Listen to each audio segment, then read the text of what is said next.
പൂങ്കുന്നം കുന്നംകുളം റോഡിൽ പൂങ്കുന്നം സെന്ററിന് സമീപമുള്ള റോഡിലെ മാൻഹോൾ അപകട ഭീഷണിയാകുന്നു. മാൻഹോളിന്റെ മുകൾ ഭാഗത്തെ സ്ലാബ് ഇടിഞ്ഞു താഴ്ന്നതിനാൽ ഇവിടെ ഒരു കുഴിയായി മാറിയിരിക്കുകയാണ്. ഇരുചക്ര വാഹനങ്ങൾ ഈ കുഴിയിൽ ചാടുമ്പോഴും ചാടാതിരിക്കാൻ വെട്ടിക്കുമ്പോഴുമാണ് അപകടത്തിൽപ്പെടുന്നത്. ഇതിപ്പോൾ ഇവിടെ കുറച്ച് നാളെ ഈ കുഴി വന്നിട്ട് ഇതിലിപ്പോൾ ഏറ്റവും കൂടുതൽ അപകടം ഉണ്ടാകുന്നത് മറ്റേ 2 വീലേഴ്സിനാണ്. അതുപോലെ തന്നെ ആ കുഴി ഡെയിലി ചെല്ലുന്തോറും താഴ്ന്നുകൊണ്ടിരിക്കുക. ഇതേ സെയിം സാധനം തന്നെ ആ അക്ഷയുടെ ഭാഗത്തായിട്ടുണ്ട്. അവിടെ വീണിട്ട് ഇതുപോലെ ഒരാളാണ്ട് മരിച്ചിട്ടുണ്ടെന്നുകൊണ്ട് ഇതിപ്പോൾ എത്രയും പെട്ടെന്ന് നികത്തിയിടാൻ വെച്ചാൽ അത്ര നല്ല. അതുപോലെ തന്നെ ഈ ഓട്ടോറിക്ഷക്കാർ അതിലേക്ക് സൈഡിലേക്കൊക്കെ വീണുകൊണ്ടിരിക്കുക. ഈ അടുത്ത് തന്നെ ഇതുപോലൊരു സംഭവം ഉണ്ടായിട്ട് നമ്മളാണ് അവർ ആശുപത്രിയിൽ എത്തിച്ചത്. എത്രയും വേഗം അറ്റകുറ്റപ്പണി നടത്തി സ്ഥലത്തെ അപകട ഭീഷണി ഒഴിവാക്കണമെന്നാണ് പരിസരവാസികളുടെയും യാത്രക്കാരുടെയും ആവശ്യം. ഈ സ്ലാബ് പണിത് തുടങ്ങുന്ന സമയത്ത് നിരപ്പായിട്ടായിരുന്നു ഉണ്ടായിരുന്നത്. ഇത് ദിവസം ചെല്ലുന്തോറും ഇത് താഴ്ന്നുകൊണ്ടിരിക്കുകയാണ്.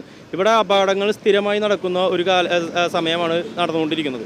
ഈ കോർപ്പറേഷൻ പരിധിയിൽ തന്നെ 2 യുവാക്കളാണ് ഇത്തരം കുഴികൾ വെട്ടിക്കുന്നതിൻ്റെ ഭാഗമായിട്ട് ബസ്സിനടിയിൽപ്പെട്ട് മരിക്കുന്ന ദാരുണമായ സംഭവം ഉണ്ടായിട്ടുണ്ട്. അത്തരം ഒരു കാര്യങ്ങൾ ഇനിയും ഇവിടെ ഉണ്ടാവാനുള്ള സാധ്യത ഇത്തരം കുഴികൾ കൊണ്ട് ഏത് നിമിഷവും ഇതോടെ ഉണ്ടാകാം. എത്രയും പെട്ടെന്ന് അധികാരികൾ വേണ്ട നടപടിക്രമങ്ങൾ സ്വീകരിച്ച് ഇതിനു വേണ്ട കൃത്യമായ നടപടികൾ സ്വീകരിച്ച് ഇത് പൂർണ്ണ സ്ഥിതിയിലാക്കിയാക്കണം.